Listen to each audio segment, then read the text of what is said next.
Cool. So yes, my name is Fabian. As Peggy already said, today is actually officially kind of my last day at HSE. I'm not sure if you know HSE. It's a teleshopping company based in the Munich area.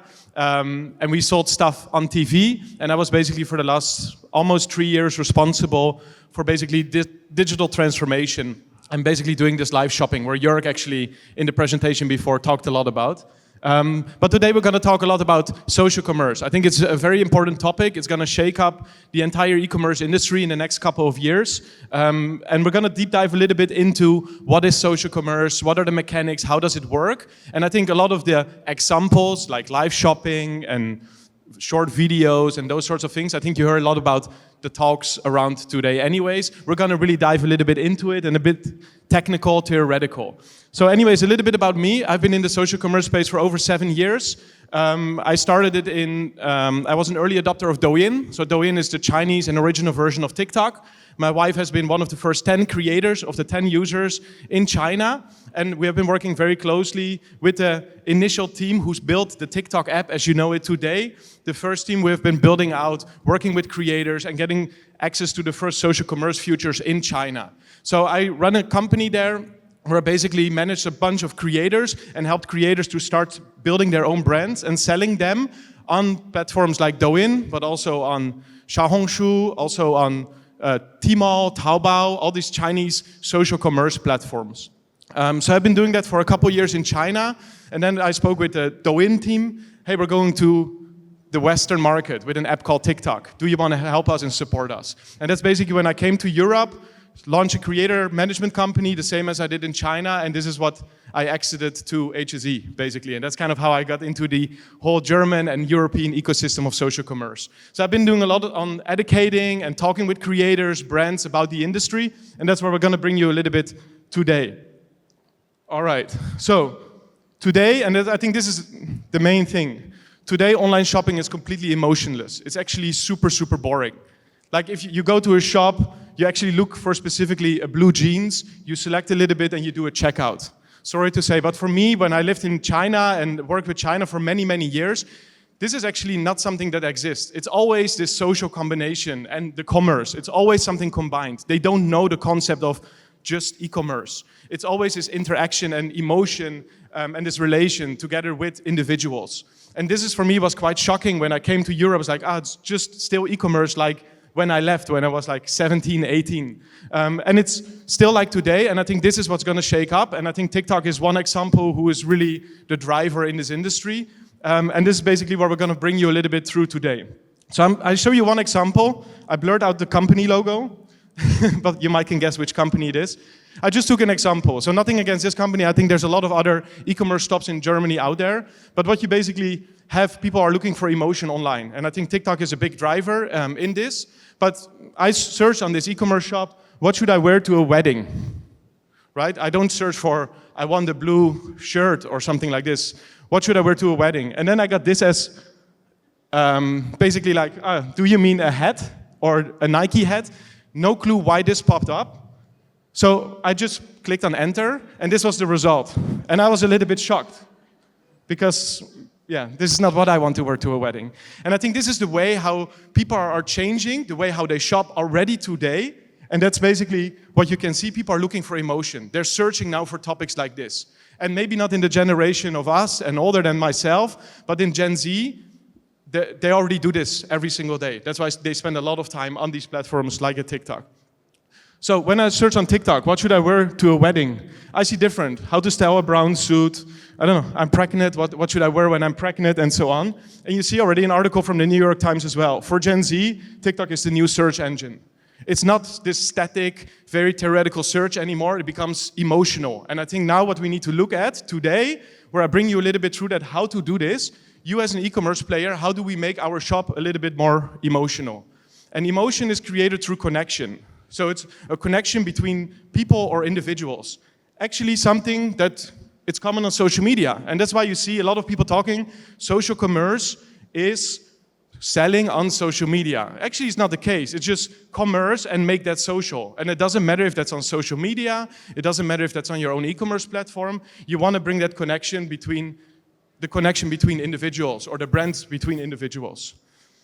So I was really wondering, why does it not exist on online stores? Like when I came back here to Europe, I was really shocked. Like, why are people not trying this out? Social media has existed for 10, 15 years, and it's still, we do e-commerce the same way like we did it 10, 15 years ago. So I was really wondering why that's not the case, because we have it in offline stores.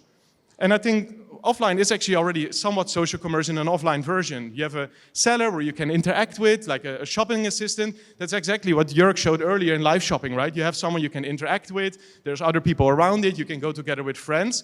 It's actually a social way of shopping. And why does not that exist online? So how I view it from my point of view, how basically we try to make it a little bit more emotional. We came up with something genius, and this is sarcastic, by the way. We came up with something genius. Let's pay the platforms that capture that connection and emotion and bring them to our emotionless store. Let's run ads. This is great. We're gonna make cool ads on social media, pay a lot of money, and then try to bring them to our emotionless store. And basically, I know a lot of here in Germany, where I got a little bit more known about, we all do marketplaces. Marketplaces are great. But at the end of the day, everyone starts selling the same product. So it's at the end of the day, who creates the best ads and bring it basically from emotion to something not emotional. This is what people are not looking for. This is not social commerce, to just run an ad. Because then we could say, running an ad is also social commerce. We have a post somewhere and then we bring that to that. So that's basically what happens today.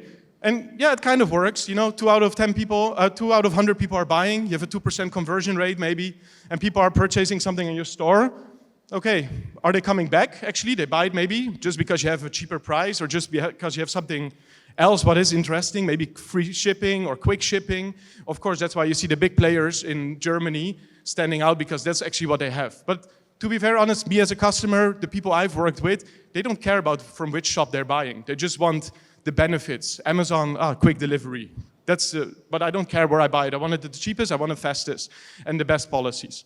So basically what happens is, okay, are they coming back? Okay, I'm not sure. Okay, let's run ads again on the same type of customers. And then, okay, let's run ads again. We pay them again money to come back to our emotionless store. And this is just a circle. And it just happens and keep happening and keep happening. Of course, it will work for a while. But now there's an explosive growth of online stores. So I checked some of the numbers from Shopify. Shopify, I think there's currently 3 million Shopify stores already, I think only in the US. So the market is getting more saturated, meaning there's more stores, more people run ads, and then there's a problem. It got much more expensive. Then we cannot make enough money. Then you're kind of in this circle, and there comes a moment that it's going to break. For me, the way how I look at it, the model is broken.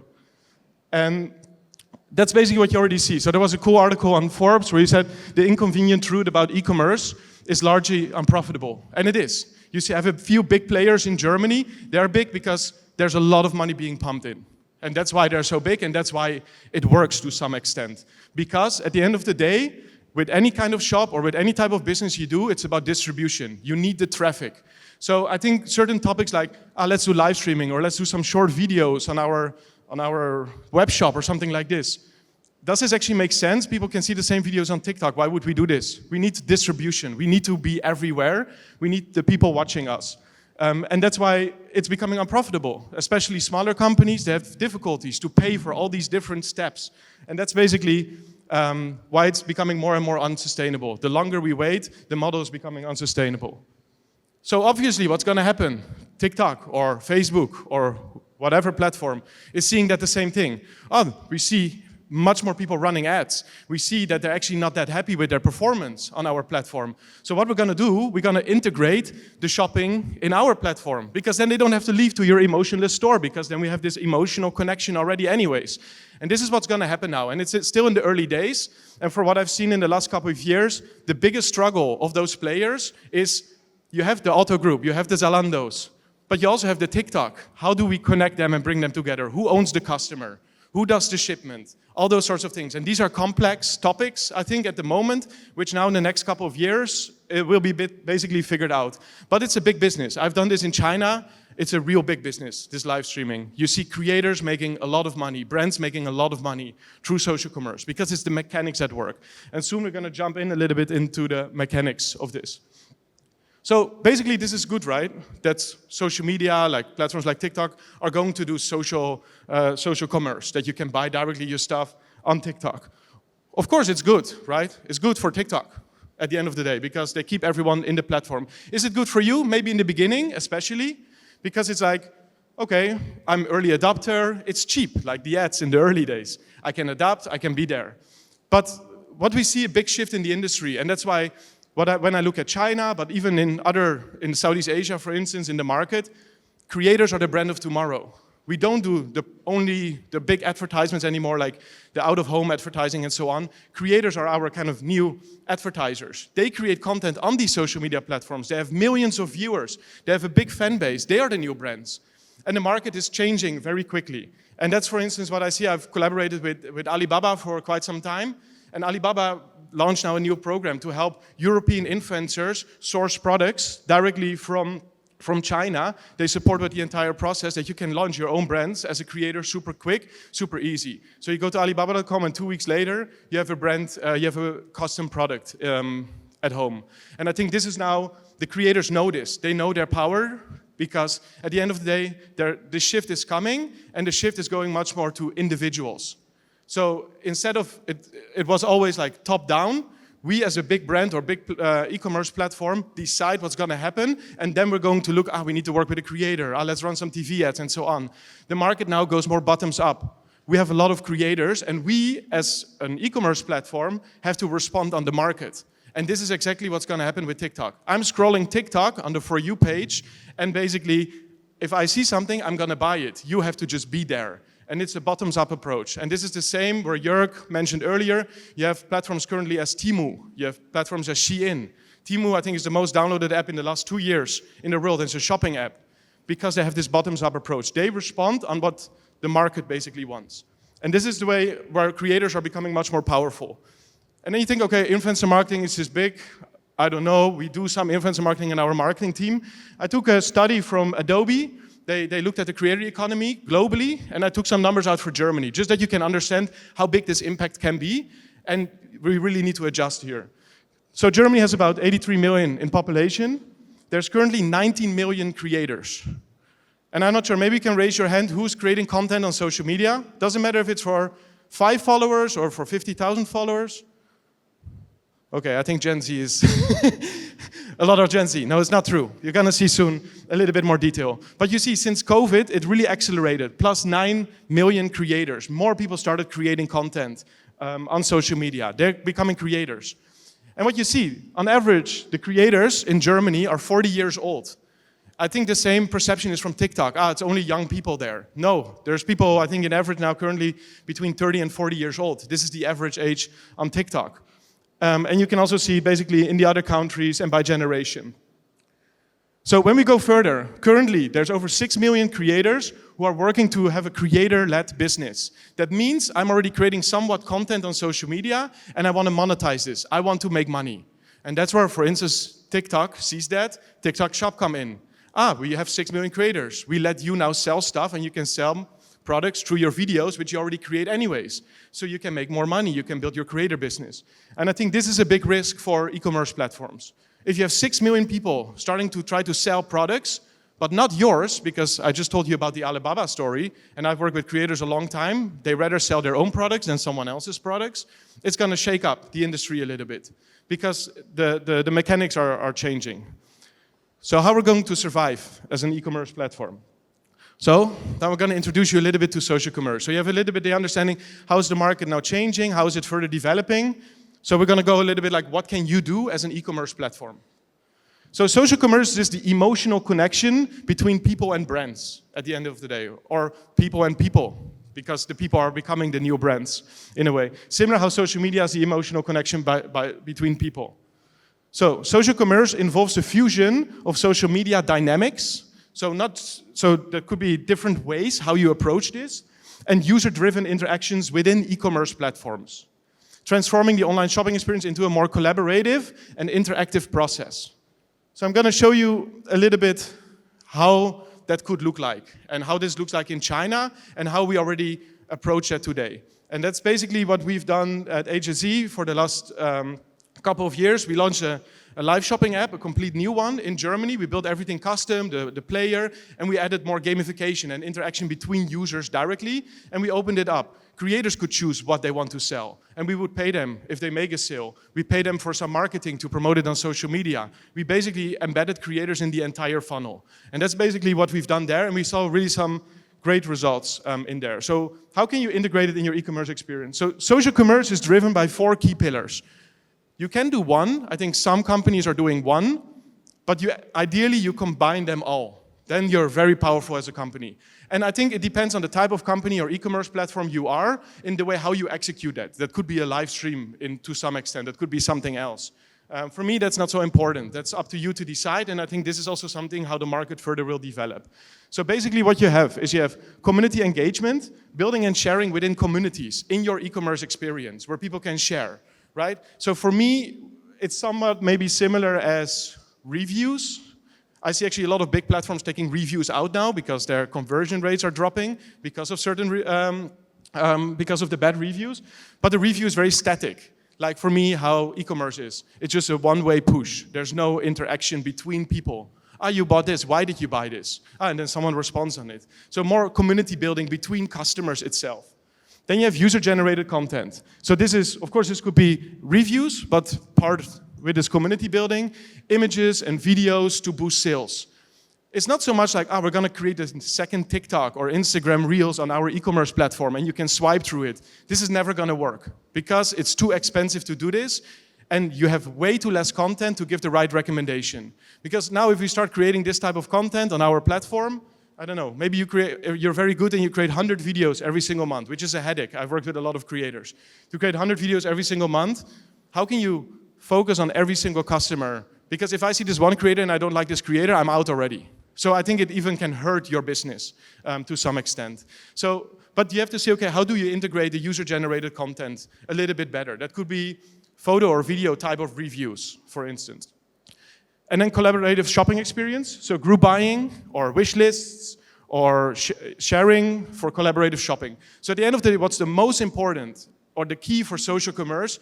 You want that people organically share your product or your platform with someone else. This is the most important. If you do this, you basically build social commerce. I'm so willing to share this with someone else. And this is what you see, for instance, Temu is very, very powerful at this. So if you sign up at Temu, you basically can get an own small, like almost an affiliate link, but like a code. If you share this with a few friends, you can get a discount for a product. That's social commerce. That's how Pinduoduo in the US, Pinduoduo in China, which is the holding company of Temu, basically built their business. It's all about sharing. So try to see, okay, how can I make my experience so good that people actually want to share? And then ongoing engagement. So fostering constant user engagement via interactions and content. So what we, for instance, did in our live shopping app, you could follow a creator who makes content, and then you get a push notification when this person is live. It could be very simple things like this. Or, hey, your friend is now also watching this content. It could be even an activity feed where you can add your friends to your, I don't know, we're all on Zalando, and we have an activity feed on Zalando. I can follow my friends what they are buying and why they're buying, and I just have an activity feed. I don't know, there's so many different ways you could do it. But it's all about the ongoing engagement, which should not be driven by, now you have a discount for a Dyson vacuum cleaner or something like this, kind of the way how it is today. It's more like you should be engaged or driven by a person, by an individual, and ideally someone you trust or your friend. And that's the real power of social commerce. So go a little bit into it, just that you have some examples. So community engagement, so they look for a sense of belonging. They want to have it relatable. Currently, the e-commerce experience is just like a static product image. And what Jörg already mentioned, the way how Temu and Shein is structured, you actually see people you can relate with. Content or products you interact with, you see more of that. They will find more creators to create pictures which are relating to you. So you look for a sense of belonging. This is me, or I could be that person. And currently that doesn't exist. Then we have user-generated content, obviously. So this is Xiaohongshu, Little Red Book. And this is basically a feed where people post reviews about certain products. So this also could be, but it's more like a feed, right? And then you click on the product and you can directly, instantly buy the product. You don't have to go through this headache checkout process. You just have, so in China you have Alipay or WeChat Pay. Here could be this Apple Pay, buy now. You have this disclaimer, which I think you have to use in Germany, and then you can do an Apple Pay payment with your Face ID. Why is this checkout experience not so smooth, directly from content? Then you have group buying, and it's a little bit detailed. You don't have to look so much about the details itself. I'm going to explain it. You have basically a product page. So this is Pinduoduo in China, one of the most successful e-commerce or social commerce platforms. So this is a product page. Then you basically see, okay, I'm a user, so I don't know, Fabian wants to buy this product with others. I want to get it cheaper a little bit. So I can start a group buy. And I start a group buy, and then I will share it with my friends, and my friends can also share it with their friends. And they could share it through WhatsApp or something like this, or here, WeChat. And there's basically, other people will join, and you can see how many people join. So you can reserve a product, and the moment it's completed, then automatically you get a discount. This is group buying. This is much more efficient than just saying, okay, I don't know, 50 euro discount on this Dyson vacuum cleaner. You can also do it in this way. Then you have this collaborative experience where users have to put in some effort to get that discount instead of someone in the marketing team decides, let's do 50 euro coupon now. So I think this is you can do it in the same result, but a different way of approaching it. And this is the social commerce approach. And with the group buying, just to showcase the growth for Pinduoduo. So Pinduoduo didn't start with just group buying. They started more like an e-commerce platform, similar as a Taobao or something like this. That's what they did until here. And then they introduced group buying. They trigger people to share Pinduoduo with other people, or the products with other people. And then it skyrocketed. All their users, and app retention skyrocketed. So it's very important to say, okay, how do we can get people to share our platform? And then what's very important, and I think it's already quite easy also to integrate, it's ongoing engagements or ongoing interactions. What that basically means, we call it in our team content commerce loops. So it's basically a loop where you are on a product page. So depending where you come in, you're on a product page, you can see content related to that product. Then you can click on the content, you can see more related content to this, and then you can get back into the product or get to a new product. And this is basically how you can do the cross-selling and keep people busy on your platform. So it's really like a loop. You go from content to product, from product to content, and so on. And this is a very powerful mechanism to keep people longer on your platform and basically have them buy, at the end of the day, much more products. So I think adding live streams and short videos is a great start. I think many retailers or e-commerce platforms are already doing that here in Germany, but it's not going to solve your problem. And that's really what I wanted to highlight today. It's about the mechanism, the mindset. How can we involve people much more in the purchasing process and not just we push something out, a voucher here or free shipping there? How can we have people participate? This is the most important about social commerce. And how we're going to do this, that depends a lot on you, I think, as a brand or as a company or e-commerce platform. Because if you don't have participation, it's going to be very hard. And at the end of the day, you also need distribution, right? So you need to look at the big picture. How do we make our shopping experience more emotional and involve the customer at the end of the day? This is social commerce. And what I mentioned earlier, that could be a live stream. This is the first step. You know, you have some of that interactions at the beginning, but it's not this loop. It's not like there's not much interaction. Of course, people are commenting in the live stream, but there's not so much happening yet. You need to see, and that's what we, for instance, did in our live shopping experience. We brought users together. If someone buys directly through the live stream, they get a special icon, or they're blue marked, or something like this, or they follow a creator, they get red marked. Then a new user comes in and they see, this person bought already from this creator, so I can trust this creator much more. It's about really participation and being a part of something and being a part of a community. So at the end of the day, how do we make our shopping experience more emotional? So if you want, I left HSE as of today. I'm building a new company within the social commerce space. I'm actually moving back to China next month. Very exciting space for me. But we will build business here in the European market as well. But a lot from the innovations from China, we're trying to apply here to the European market. I don't try to sell anything. I love the space. Just add me on LinkedIn. This is the QR code for LinkedIn. If you want to speak with me, how you want to do it, we can speak later a little bit. Just about, I don't know, your use case. I'm happy to just share my opinion together with you. What are some thoughts about how to engage not just with your audience, but with your creators? There's a lot of discussion of like finding the right brand fit. You have to be very authentic. You have to be real. You do this as a practitioner. How should people engage with you, with creators? Yeah, so I think creators are one of the core parts in in social commerce. And that's basically because creators are those individuals who are sharing. They're just much more powerful than maybe some other people. So it's really bringing these creators in, get them excited about your brand or product, and then basically have them being an advocate and want to share that for you. So I think at the end of the day, how can we incorporate creators as part of our entire customer journey? Currently, what I see a lot in Germany is basically creators are used just for influencer marketing, to do some advertising. What you need to look at, how can we incorporate creators into the entire funnel? So for instance, what we done, we had a certain payment scheme where we paid less for every single step to train creators to become more business mindset. So what we did, we paid the creator a little bit for promotion on social media, then we paid them a little bit of money for bringing traffic to like downloading the app. We paid them a little bit for money there. We paid them some money for content creation, and then we pay them money for every sale they generate. This is the entire customer journey. We can understand which creators are better at step 1 or step 4, and the perfect creator is good at every single step. And that's where you can then start investing much more in. So it's really bringing creators as part of your entire customer journey. And what we've seen, we've worked with hundreds of creators in Germany in the last year. They are willing to do this. You can pay them less. You don't have to pay them the 5,000 euros for one promotion. Just help them educate on the certain steps and pay 2,000 euro for the promotion. For every download, you pay 2 euro because you anyways pay that for the ads, and basically have them involved. And then package this together, they get the same amount of money. And if they do well, they can repeat this. And this is kind of the way how we did this, and this works very well, and creators in Germany are open for this today. Final question, because many people, as they prepare for this, you have to sort of prepare for the pitfalls. You know, what can go wrong? What should an e-commerce company be aware of? Because this is not just about shopping. This is about engagement. This is about influencing behavior as well. So I think it's a longer term goal than a short-term goal. But maybe you discuss the pitfalls and what to expect so that you don't go blindly into it.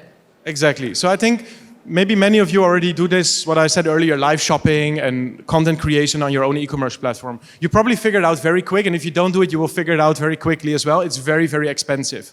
So what you actually need to do, this you need to really incorporate into your e-commerce experience. Otherwise, it's not going to work. Currently, you have a small team, usually, what I see here in Germany, a small team who is responsible for the live streams. And you have someone who plans it, you have someone who gets the products, you have someone who manages the creator, and so on. If you put this all in a separate P&L, in social commerce, how we call this today here, you put this in a separate P&L, you're making a lot of loss. Because production of live stream and content is very expensive. You need those creators to do all those different things. This can easily cost thousands of euros. I know companies spending tens of thousands of euros.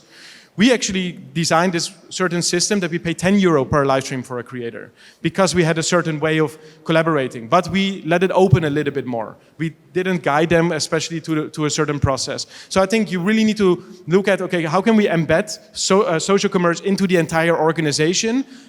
Because at the end of the day, it's just the mindset. How can we have people sharing our platform, for instance? This is the mindset which people need in the marketing team. Then the purchasing team need a certain mindset about, I don't know, product pricing, how margins and so on. And this all need to collaborate within the organization, not having this separate team, because then you can see there's a separate P&L, it's never gonna work. 100% never gonna work because it's too expensive. And you as a platform, maybe an Otto could be. But I think as an Otto, because you're so big, you need the high production costs as well.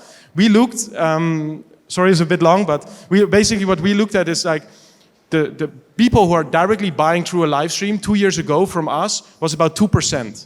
Of course, they will buy maybe afterwards and you have some tracking, but people buying actually through the live stream, I'm watching now and I buy it now, was very little. We did campaigns already that people bought for basically 80% of the people bought directly through a live stream. So we saw a significant growth, but you need to incorporate it because it's too expensive to run. Try to think about it in a separate P&L, it's not gonna work because you don't have the traffic. You don't have enough viewers to make the balance out, and you're competing with your own traffic already.